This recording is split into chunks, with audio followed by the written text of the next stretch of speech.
He that loves a rosy cheek or a coral lip admires, or from star like eyes doth seek fuel to maintain his fires, as old times makes these decay, so his flames must waste away। कवि कहता है कि वह जो गुलाबी गालों से प्रेम करता है, रोजी लाइक रोज, और अ कोरल लिप एडमायर्स, या मूंगे जैसे लाल होठों की प्रशंसा करता है। एडमायर्स प्रेज, कोरल मूंगा, और from star like eyes doth seek, या सितारे जैसी आँखों में अपने जीने की एनर्जी या जीने का जरिया ढूंढता है। Fuel to maintain his fires, ये सब शारीरिक सौंदर्य, ये rosy cheek, coral lip, star like eyes, physical beauty, these physical beauties are like the fuel, ईंधन के समान है। कहने का तात्पर्य कि जिस प्रकार आग को जलाए रखने के लिए, बनाए रखने के लिए फ्यूल की आवश्यकता होती है, ठीक उसी प्रकार वे लोग जो ये समझते हैं कि प्रेम को बनाए रखने के लिए, प्रेमाग्नि को बनाए रखने के लिए शारीरिक सौंदर्य की आवश्यकता होती है, तो गलत सोचते हैं। क्योंकि as old times makes this decay, क्योंकि जब बुढ़ापा आता है, वृद्धावस्था आती है, तो इनका विनाश हो जाता है, ये नष्ट हो जाती है। तो फिजिकल ब्यूटी पर जो बेस्ड होता है लव ऑफ फायर, वो बुझ जाती है, समाप्त हो जाती है। ऑन द कंट्रेरी, इसी के विपरीत सेकेंड स्टेंजा में कवि अपने भावों को व्यक्त करता है।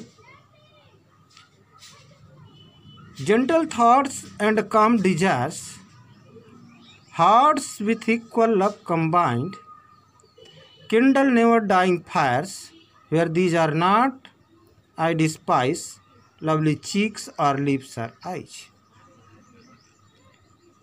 कहता है कि but a smooth and steadfast mind, लेकिन एक नरम और पक्का विचार, smooth and steadfast mind, नरम और पक्का विचार, जेंटल थॉट्स और शांत इच्छाएं, साधारण विचार, सज्जन विचार, उत्तम विचार और साधारण इच्छाएं,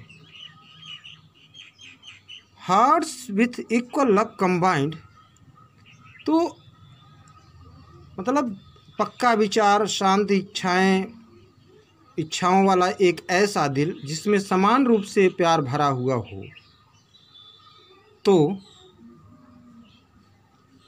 ऐसी प्रेमाग्नि प्रज्वलित करते हैं जो कभी बुझती नहीं है। किंडल नेवर डाइंग फायर्स, जो कभी बुझती नहीं है, जन्म जन्मांतर तक चलती रहती है। कभी कहता है कि वेयर दीज आर नॉट, जहाँ ये चीज़ें नहीं हैं, दीज का मतलब these means, here these means spiritual beauty, gentle thoughts, calm desires, hearts with equal, such types of spiritual beauties where not the poet hates, despise, hates, घृणा करता है। किनसे घृणा करता है? फिजिकल ब्यूटीज से घृणा करता है। लवली चीक्स और लिप्स और आइज, मूंगे जैसे लाल होठों से घृणा करता है, आँखों से, सितारों जैसी आँखों से, अर्थात शारीरिक सौंदर्य से।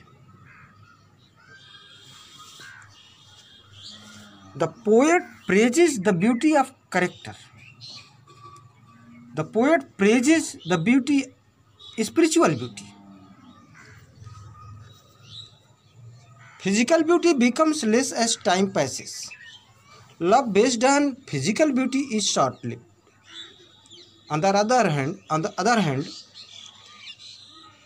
love based on spiritual beauty is permanent. This is the message of the poet. तो बच्चों तथा विद्वान साथियों, मैं उम्मीद करता हूँ कि आपको ये पोयम